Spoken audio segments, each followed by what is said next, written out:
네, 안녕하세요. 오늘의 신학 공부의 장민혁입니다.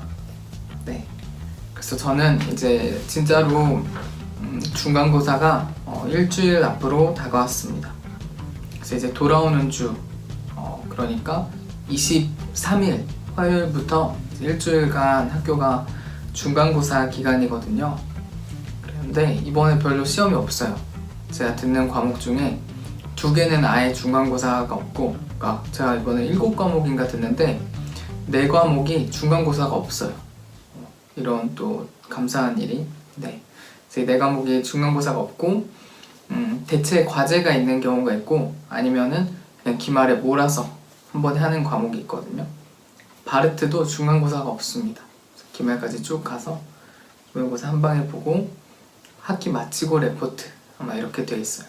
이번에 제가 시험 보는 과목은 3과목인데 신약 개론, 그러니까 원래 정확한 과목 명칭은 신약 연구 개론이고, 그게 29일 월요일, 좀 멀죠 아직. 그리고 그날 또 미디어 글쓰기 시험이 있습니다. 글쓰기 시험도 29일 월요일 날 보고, 그 다음에 26일 금요일에는 히브리어 시험이 있습니다. 사실 이번 중간고사에서 저한테 제일 도전이 되는 과목은 히브리어입니다. 네, 그래서 사실 신약은 오픈북 시험이기도 하고, 그냥 제 뭐 배경 지식도 있고, 일단 한국말이니까 그냥 시험 문제 보고 적당히 아무 말이나 이렇게 써도 어느 정도 커버가 될 것 같은데, 그리고 미디어 글쓰기도 교수님 스타일이 항상 비슷한데 그냥 교재 열심히 그냥 교재 한두 번 정리하고 당일날 글쓰기 시험을 보거든요. 그래서 그때 글만 반짝 잘 쓰면 되는데, 히브리어는 엄청나요. 히브리어가 교수님 말로는 헬라어보다 더 쉽다고 계속 강조를 하시거든요. 히브리어 교수님은. 근데 지금까지 느낌은 헬라어가 더 쉬운 것 같아요. 이제 헬라어가 어려운 이유는 헬라어는 영어랑 되게 비슷해서 친숙하거든요. 알파벳도 친숙하고 읽기도 되게 쉬워요. 알파벳을 알면. 그리고 또 저희가 알고 있는 왼쪽에서 오른쪽으로 쓰는 그 방향이기 때문에 훨씬 친숙한데, 히브리어는 방향도 바뀌고 모음체계도 아예 다르고 그 글씨 이렇게 지렁이처럼 생긴 거 아시죠? 그래서 어려운데 심지어 헬라어처럼 변형도 되게 많은 것 같아요. 여러 가지. 그래서 아무리 봐도 히브리어가 더 어려운 것 같은데, 아무튼 그래도 다행히 중간고사 때는 단어 다 외우고 연습 문제 그냥 답만 외워가면 될 것 같아요.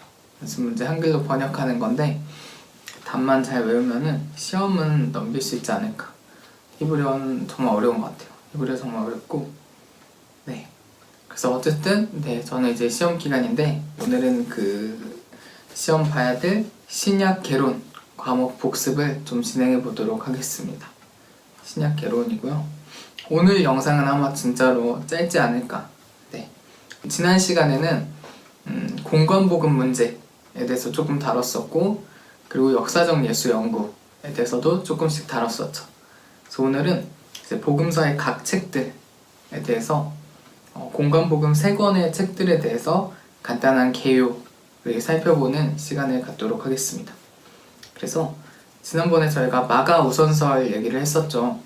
그래서 이제 공관복음서가 다 비슷한데 또 굉장히 다른 점들도 있는데, 그럼 이 셋 중에 뭐가 먼저 쓰였고 누가 누구를 참고했느냐, 이거를 저희가 얘기를 했었죠. 그래서 그 결론, 현재 가장 유력한 학설은 마가우선설, 마가가 가장 먼저 쓰였고 아마도 70년 전후, 그래서 그 다음에 마태랑 누가가 각각 베꼈었다, 이런 얘기였죠. 그래서 이 책에서도 마가를 먼저 다루고 있습니다. 그래서 교회 전통은 마태복음을 가장 중요하게 생각했어요.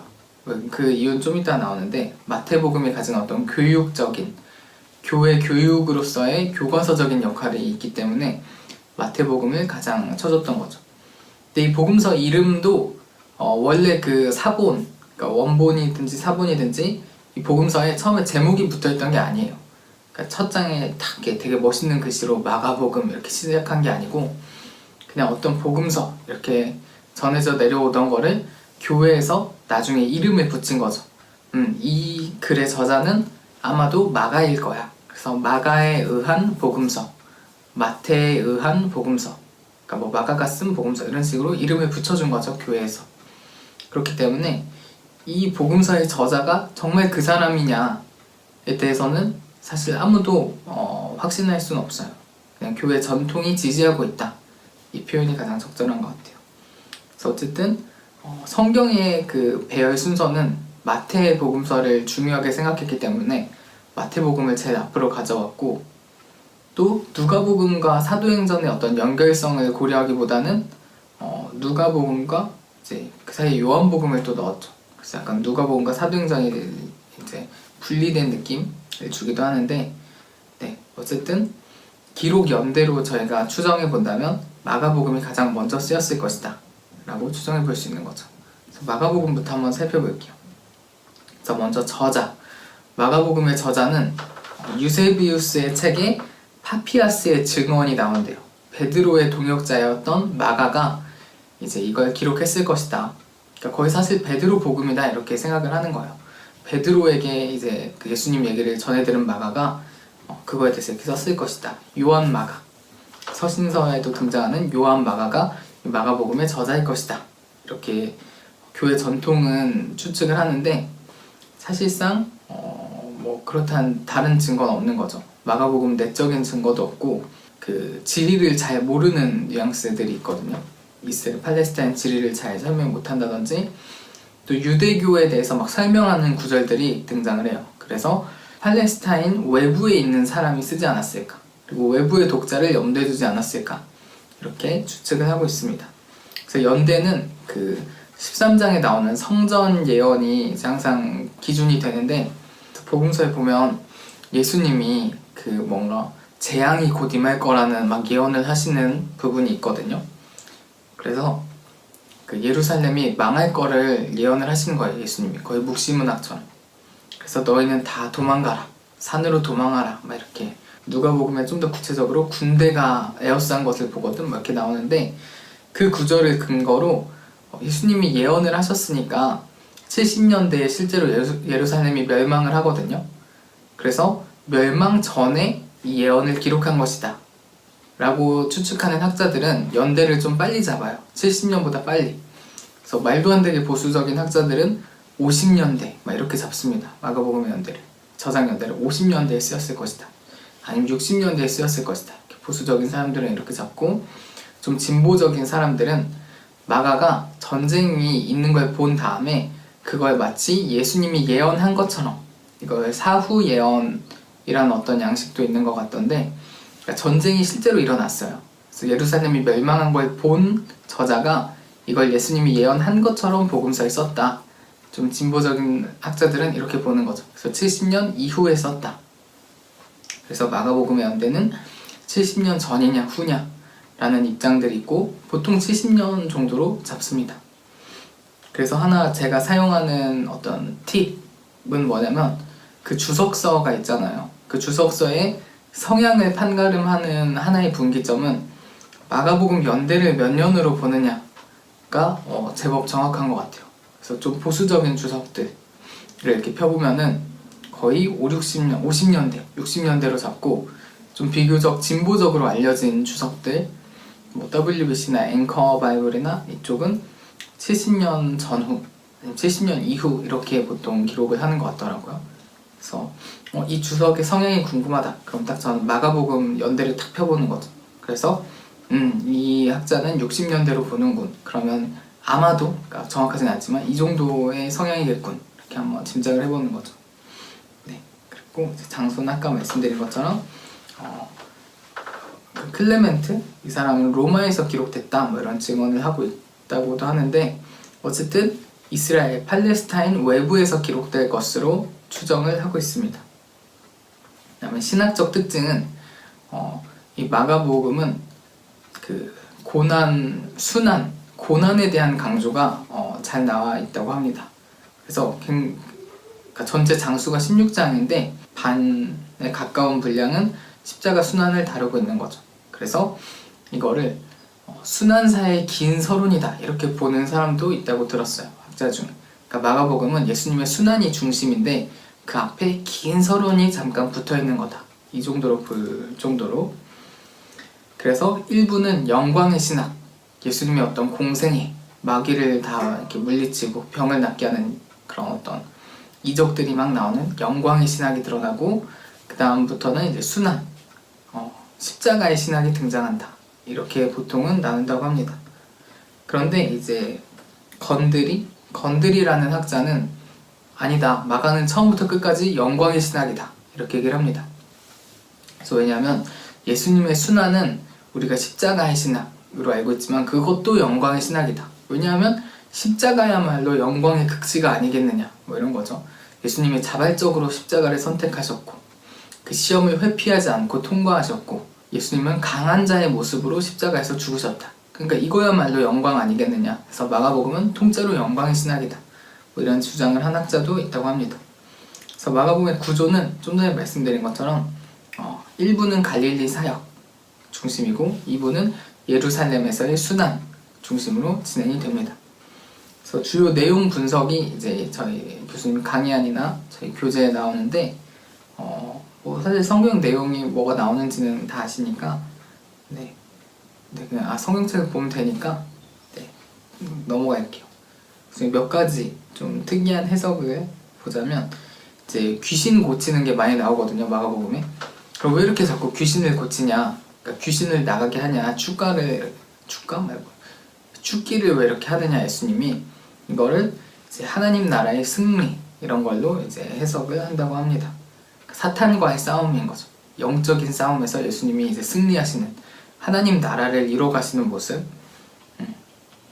그런 게 이제 귀신 죽기를 통해서 등장한다고 해석을 하기도 하고요. 그다음 예수의 비밀 명령, 이거 저번에 브레데 얘기하면서 했었죠.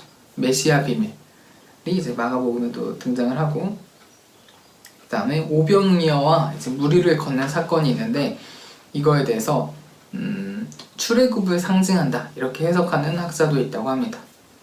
그러니까 예수님이 오병이어, 떡을 나눠주죠. 없던 떡이 생겨서 굶주린 백성을 먹이는 거예요. 딱 뭐가 떠오르죠? 이거는 만나 사건을 이제 예수님이 재현하신 거다. 그래서 만나 사건을 재현해서 예수님이 이제 이스라엘 백성을 먹이시는 분이라는 걸 보여주는 거다. 그리고 예수님이 그 물 위로 걸어가죠. 그래서 막 제자들이 귀신이냐 막 이렇게 하는 그런 걸 보고, 물 위를 걷는 거, 홍해 바다를 걷는 거를 재현한 거다, 이렇게 얘기를 하는 거죠. 그래서 이건 출애굽 모티브, 출애굽의 완성자 예수, 뭐 이렇게 생각할 수 있는 부분들이 있다라는 게 마가복음의 내용이었습니다. 그 다음 마태복음으로 넘어가 볼게요. 그래서 마태복음은 아마도 마찬가지로 저자는 진짜 마태라는 사람이 썼다기보다는 디아스포라 유대인 중에 한 사람이 썼을 것이다, 이렇게 추정을 하고 있어요.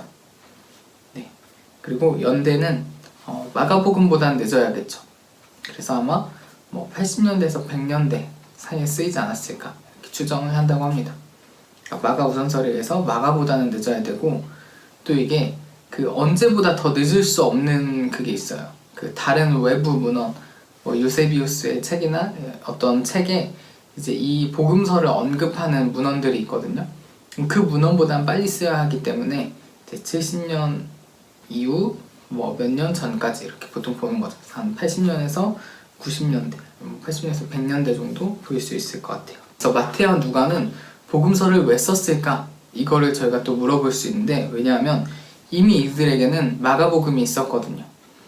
이 마태와 누가는 마가복음을 심지어 완전히 거의 참고해서 썼어요. 그럼 마가복음을 가지고 있었던 거죠. 근데 이미 마가복음이라는 복음서가 있는데 왜 또 복음서를 써야 했을까? 이거에 대해서 생각을 해보는 거죠. 그래서 마태복음의 목적은 먼저 마태는 마가보다 좀 더 유대인의 초점을 맞춘 그런 면모들이 있습니다. 그래서 뭐 100% 유대인만을 위했다라기보다는 비교적인 거죠.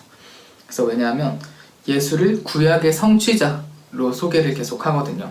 그래서 나는 율법을 완성하러 왔노라, 1점 휘력도 없어지지 아니할 것이다, 너희들의 의가 서기관보다 나아야 할 것이다, 막 이런 식으로 예수가 구약과 배치되는 인물이 아니라 구약의 여러 언약들, 예언들을 성취하고 모세의 율법을 완성하는 구약의 완성자로서의 예수를 강조하고 싶었던 거죠, 마태는. 그리고 유대인과 갈등 관계에 있었던 기독교인들을 좀 변호하려는 그러니까 우리가 그렇게 유대 풍습 다 파기하는 기독교인들이 아니다. 우린 유대 풍습 존중하면서 그 완성자인 예수를 따른다. 뭐 이런 걸 좀 변증하려는 시도도 있었던 것 같고, 또 교회 교육용의 목적도 있었던 것 같습니다. 그래서 마태는 이 강론들, 예수의 가르침을 이렇게 묶어서 소개를 하거든요. 여기 산상수훈도 등장을 하고, 마가에는 없었던 이런 식으로 좀 더 교회 교육의 자료로 쓰일 수 있도록 마가복음을 보충해서 마태복음을 작성을 했을 것이다. 이렇게 추측을 하는 거죠. 그래서 이런 마태복음의 신학적 강조점은 좀 전에 말씀드린 것처럼 성취의 주제, 이게 굉장히 자주 등장합니다. 구약을 엄청 많이 인용을 하고요. 그 구약을 예수가 이렇게 성취했다, 이런 게 많이 나오는 거죠. 그리고 구약에 대한 어떤 랍비적인 해석의 면모도 많이 나온다고 합니다. 예수님이 랍비처럼 말씀을 막 풀어주는 거예요. 그런 장면들이 많이 나오고, 또 제자도를 굉장히 강조하는데, 여기서는 제자들의 어떤 의로서, 의가 잘 안 되네, 제자의 의를 굉장히 강조를 합니다. 이게 바울서신이랑 마태복음은 좀 긴장 관계에 있어요. 바울은 저희가 고전적으로 알고 있는 이신칭이, 종교개혁에서 이신칭의 개념을 이제 봤을 때 우리 믿음으로 의롭게 된다, 바울은 이런 걸 좀 강조했다고 저희는 알고 있잖아요. 물론 요즘 최근 학자들은 바울 세관점을 주장하기도 하는데, 어쨌든 바울의 주장이 약간 믿음의 강조점을 뒀다면 마태는 행위의 강조점을 두고 있다는 거죠. 아까 제가 언급한 구절처럼 너의 의가 석인관보다 나아야 된다, 이런 거나 산상수훈도 보면은 행위의 의로서의 어떤 강조점들이 있는 거죠. 그래서 이런 마태와 바울은 조금 갈등 관계에 있지 않나 라고도 볼 수 있고, 그냥 똑같은 건데 이제 바라본 측면, 강조한 측면이 서로 좀 달랐을 뿐이다. 구원에서 이제 칭의와 성화가 동시에 가는 건데, 바울이 칭의에 좀 더 무게를 뒀다면 마태는 약간 성화에 좀 더 무게를 둔 게 아니냐, 똑같은 걸 얘기하면서 이렇게도 볼 수 있겠죠. 네, 어쨌든 마태는 제자도를 강조를 했고, 또 여기서 이제 특수주의와 보편주의의 갈등 관계, 대조도 등장합니다. 이건 구원에 대한 관점이에요. 그러니까 누가 구원을 받느냐? 특수하게 유대인만 구원을 받는다. 구약에서 특수하게 언급했던 유대인, 특수한 그 언약의 대상자였던 유대인만 구원을 받는다, 이스라엘만 구원을 받는다, 이런 식으로 본다면 이게 특수주의의 입장이고, 보편주의, 아니다, 구원은 이제 세상 모두가 받는다, 이방인을 포함해서 모든 민족, 모든 백성이 다 구원을 받는다, 이스라엘뿐만 아니라, 이렇게 본다면 이게 보편주의의 입장이 되는 거죠. 그래서 구약에도 특수주의와 보편주의가 똑같이 대립을 하고 있습니다.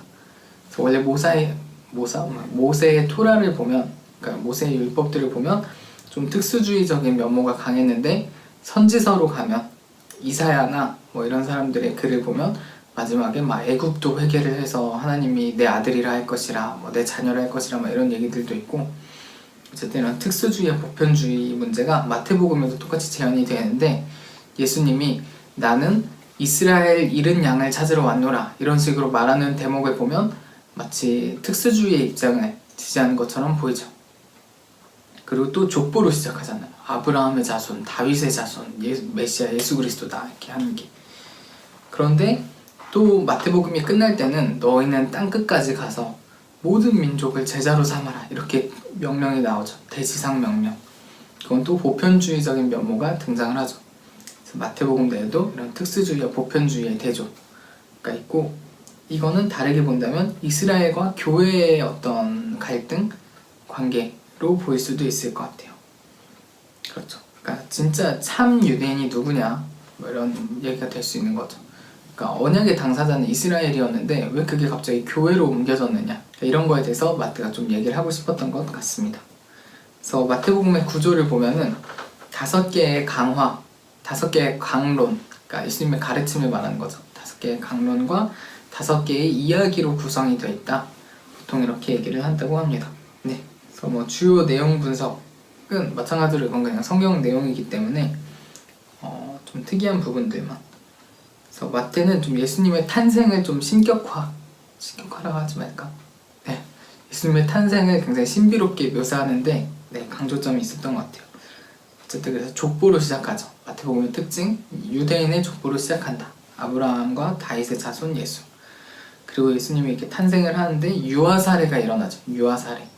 헤롯이 이제 다 죽여라 이렇게 명령을 하잖아요. 그래서 그리고 예수님이 애굽으로 이제 피난을 가죠. 이 사람들 피해서. 그래서 이제 이런 걸 보고 이거 약간 출애굽 모티브가 아니냐 이렇게 생각하는 학자들도 있어요. 출애굽 사건 때 모세가 태어날 때 그 아기들 다 죽이죠. 유대인이 너무 그때 뭐 강성해지니까 이집트에서 남자인 다 죽여라 이렇게 하는 게 있었잖아요. 출애굽기. 그게 이제 헤롯 대왕에서 똑같이 나오는 거고, 예수님이 애굽으로 도망가는, 모세처럼 모세가 애굽으로 나중에 도망가는 것처럼 예수님이 애굽으로 도망가는 그런 장면은 예수님이 마치 모세처럼 지금 등장을 하고 있는 거예요. 모세는 누구죠? 구약의 대표자죠. 그러니까 언약의 대표, 율법을 수여한 사람. 그러니까 예수님과 모세를 이제 오버랩을 시키면서 예수님이야말로 구약의 완성자다. 이걸 좀 마태가 강조하고 있는 게 아니냐, 이렇게 생각해 볼 수 있는 거죠. 그리고 아까 말씀드린 것처럼 산상수훈이 등장을 합니다. 산상수훈이 나오고, 네. 이른 양 얘기도 나오는데 이건 다 했으니까. 네, 그래서 마태복음은 이런 식으로 비교적 좀 유대인의 강조점을 두고 있고, 그러다 보니까 율법을 또 강조를 하다 보니까 비교적 행위에 좀 더 강조점이 있다, 이런 느낌이 드는 거죠. 네, 그래서 마태복음도 해봤고, 마가복음도 마저 한번 해볼게요. 마가복음. 무슨 마가복음이야? 네, 그래서 이제 누가복음, 마지막 누가복음도 한번 살펴보겠습니다. 누가복음의 저자는 전통적으로 의사였던 누가가 썼을 것이다, 이렇게 많은 지지를 받고 있었어요. 전통적으로. 그래서 저희도 주변에 보면 누가가 들어가는 의료 관련 상호가 굉장히 많죠. 누가 병원, 아니면 누가 의료기, 이런 거 있잖아요. 누가는 의사였을 것이다. 저도 고등학교 때 막 그렇게 배웠어요. 누가가 누가복음에 눈 고치는 이런 얘기 나오니까 누가는 의사였기 때문에 의학 용어에 관심이 엄청 많았다, 이런 식으로 저도 배웠었거든요, 고등학교 선배들한테. 그런데 그리고 이게 어디에서 지지를 받냐면 갈라디아서, 바울 서신에 바울이 내 동료 의사인 누가에게 문안하라, 아마 이런 내용이 있을 거예요. 그래서 누가복음의 저자는 그 의사였던 누가다, 이런 게 이제 전통적인 교회 전통의 입장인데, 근데 이 저자를 의사 누가로 보기에는 반대 증거들이 또 만만치 않습니다. 바울의 동역자인데 누가가 사도행전에서 같이 선교 여행도 가고 이러는데, 그 누가라고 보기에는 누가복음이랑 사도행전에 바울 신학적인 내용이 전혀 등장하지 않는다는 거예요. 바울 신학적 내용도 없고 바울 신학 특유의 용어들이 이제 안 쓰이는 거죠. 그럼 어떻게 그 대단한 바울이랑 동역했던 거의 바울의 제자 같은 누가가 바울 서신에 대한 어떤 일절의 언급도 없이, 바울 신학에서 어떤 차용한 것도 없이 복음서에 쓸 수가 있겠느냐, 정말 바울의 동역자 누가가 맞겠느냐, 이런 비판을 할 수 있는 거죠. 그리고 실제로는 의학 용어랄 것도 잘 없다고 합니다. 그냥 면밀히 좀 관찰력 있는 사람이라면 누구나 쓸만한 글이고, 그걸 가지고 의학 용어다 말하기에는 너무 좀 억측이라는 거죠.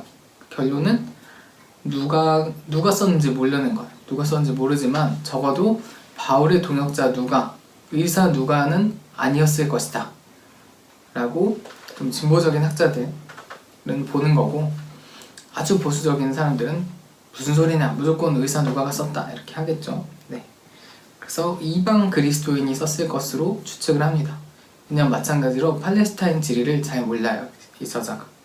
그래서 이방 그리스도인 중 누군가가 썼을 것이다, 이렇게 추측을 하고, 연대는 마찬가지로 마가복음보다 후에, 그래서 아마 90년에서 100년대 정도 추측을 하는 것 같습니다. 여러가지 시대 정황이나 이런 걸 봤을 때 90년에서 100년 사이에 쓰였을 것이다, 이렇게 본다고 합니다.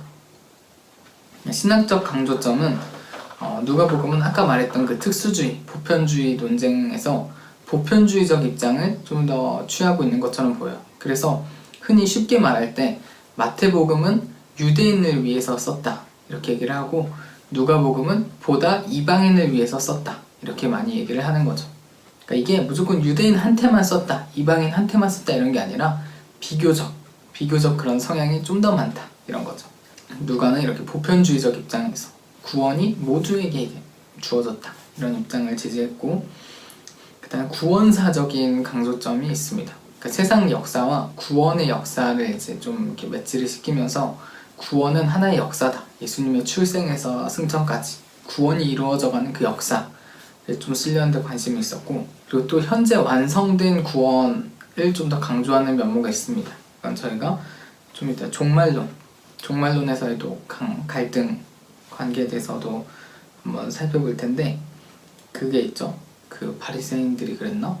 그럼 하나님 나라가 어디 있습니까? 그랬더니 예수님이 여기에 있다 할 것도 아니요 저기에 있다 할 것도 아니요 지금 뭐 우리 가운데 임했느니라, 너희 가운데 임했느니라, 뭐 이런 식으로 말씀하시는 게 나오죠. 그것처럼 이제 현재 완성된 구원 좀 더 강조점이 있고, 승천을 굉장히 강조합니다. 예수님이 승천하는 거는 누가에밖에 안 나오죠. 마태, 마가에 안 나오고 요한에도 안 나오는데 누가는 이 승천을 강조를 하고, 또 누가는 예루살렘을 굉장히 강조를 해요. 그래서 마태는 갈릴리를 굉장히 강조를 하거든요. 근데 누가는 예루살렘에서 구원이 이제 이루어진다, 구원의 중심지로서의 예루살렘을 강조를 합니다. 그래서 마태복음은 마지막 장면이 갈릴리로 돌아가요. 예수님 부활하신 다음에 제자들이 갈릴리로 가서 예수님의 마지막 지상 명령을 받는데, 누가복음은 제자들이 예루살렘에 머물러 있어요. 그래서 이 둘은 좀 약간 서로 다른 얘기를 하고 있는 거죠. 그리고 누가복음은 성령에 대한 강조, 특히 사도행전에 가면 더 많이 강조가 되죠. 그 다음에 누가복음은 좀 소외된 자들에게 관심이 많아요. 뭐 가난한 자, 여성, 이방인들이 누가복음에 막 계속 자주 등장을 하거든요. 중요하게. 그래서 이제 어떤 해방신학이나 여성신학을 하는 분들이 누가복음을 좀 더 많이 인용하거나 차용하는 면들이 있다고 합니다. 그래서 그 에끌툰이라고 그 기독교 웹툰으로 굉장히 유명한 그 사이트가 있는데, 거기서 만든 누가복음 뒷조사, 복음서 뒷조사 시리즈가 있는데, 그 누가복음 편을 보시면은 페미니스트 예수 이런 챕터가 등장을 합니다. 네, 그래서 이런 여성에 대한 관심, 소외된 자들에 대한 관심이 누가복음에 그만큼 많이 강조점이 있다는 거죠. 그럼 이제 누가복음을 왜 썼냐? 이미 마가복음이 있던 상황에 누가는 왜 또 붓을 들었는가? 누가가 서론에서 그렇게 시작을 하죠. 나는 여러 가지 살피고 또 붓을 들었다. 왜 썼냐면 콘첼만이라는 그 학자가 3가지 이유를 얘기를 합니다. 그러니까 다 변증적인 이유로 누가는 복음서를 썼다 이런 거죠. 첫 번째는 재림의 지연에 대한 변증이에요. 그러니까 이게 저희가 90년대에서 100년대에 쓰였다는 걸 받아들인다면 벌써 재림이 엄청 늦어졌어요. 예수님이 30년에 돌아가셨는데 30년대에 지금 90년, 100년대까지 예수님이 안 오신 거예요.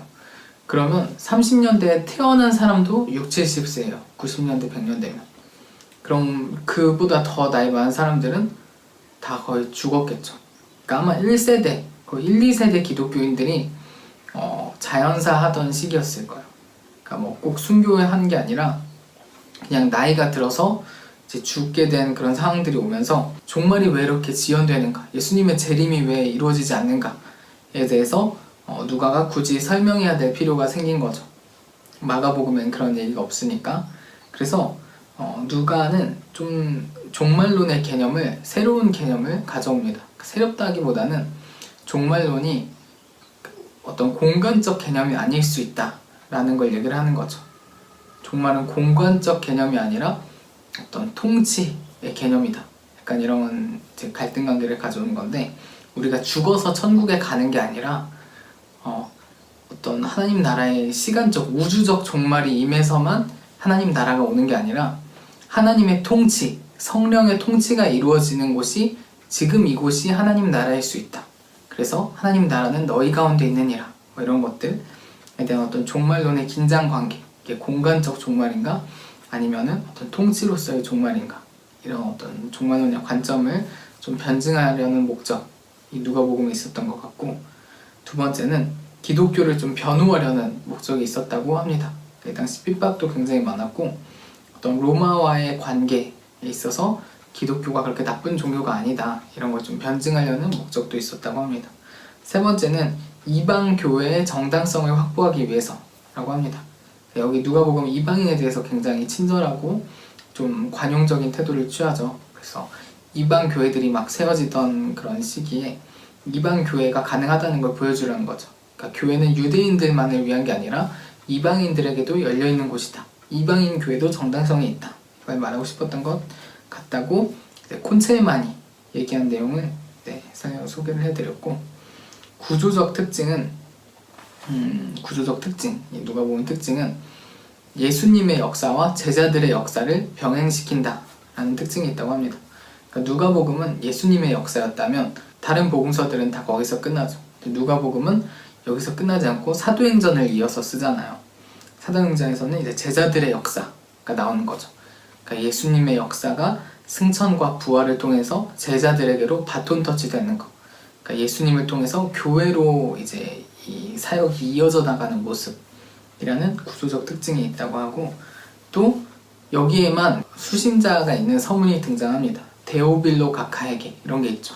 그러니까 마태복음이나 뭐 마가복음, 이런 요한복음 이런 데는 이 글을 누구한테 쓴다 이런 서문은 없는데, 누가복음은 데오빌로 각하한테 쓴다 이런 서문이 있는 거죠. 이 데오빌로가 누구냐? 그래서 진짜 어떤 뭐 이방인 관료 각하였을 수도 있고, 아니면 데오, 빌로, 이게 데오는 하나님이란 뜻이고 헬라어로, 빌로는 필로스에서 사랑하다 이런 뜻이거든요. 데오빌로는 하나님을 사랑하는 모든 자들을 상징적으로 쓴 표현이다, 이렇게 해석하는 경우도 있는 것 같아요. 네.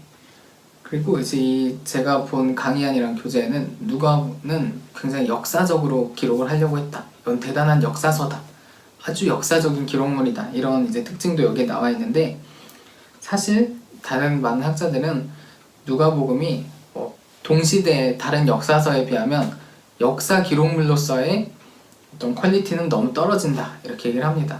이건 역사서로 도무지 볼 수가 없고 문학작품으로 봐야 된다, 고대인들이 역사 그렇게 막 쓰지 않았다, 이런 식으로 누가복음은 역사 기록물이 아니다, 이런 강조점이 있다는 거죠. 구조를 보면은 서론에서 누가복음은 족보로 시작을 안 하고 그 세례 요한이랑 예수님의 독특한 그 탄생 설화가 등장합니다. 세례 요한이 어떻게 이제 임신이 되고 그 어떤 계시 예언을 받아서 탄생을 했는지, 그러니까 비범한 출생이 나온 거죠. 세례 요한, 예수님의 비범한 출생, 또 세례 요한이랑 예수님이 친척 관계로 우선 등장을 해요. 그래서 뱃속에서 막 서로 알아보고 막 뛰놀고 막 그런 일들이 있죠. 그리고 이제 이렇게 사역 준비를 한 다음에 갈릴리에서 사역을 시작하고, 여기서 예루살렘을 향한 대여행이 시작됩니다. 누가복음에서. 그러니까 약간 여행 같은 느낌이 있어요. 갈릴리에서 예루살렘으로 이렇게 여행을 떠나는, 이걸 누가의 대여행 이렇게도 부르는데, 이 부분, 이 여행 가는 과정에서 누가 특수자료가 대방출된다고 합니다. 이 부분은 누가에만 나오는 내용이 이 여행기에 엄청 많이 포함이 되어 있는 거예요. 누가 여행을 가고 여행의 종착지는 당연히 예루살렘이겠죠. 누가는 예루살렘을 굉장히 강조하기 때문에 예루살렘에서 이제 예수님의 어떤 사역이 완성이 되는 거죠. 죽음과 부활, 승천이 다 예루살렘에서 완성이 되고, 이 예루살렘에서 이제 첫 교회가 탄생하고 그 교회가 사마리아 땅끝까지 퍼져나가는 그런 구조를 누가복음은 취하고 있다고 합니다. 네, 그래서 오늘은 굉장히 짧게 할 수 있을 줄 알았는데 해보니까 또 이렇게 되네요. 네, 그래서 오늘 이렇게 공관복음 3권을 정리를 해봤고, 그래서 오늘의 신학 공부는 오늘은 여기까지였습니다. 감사합니다.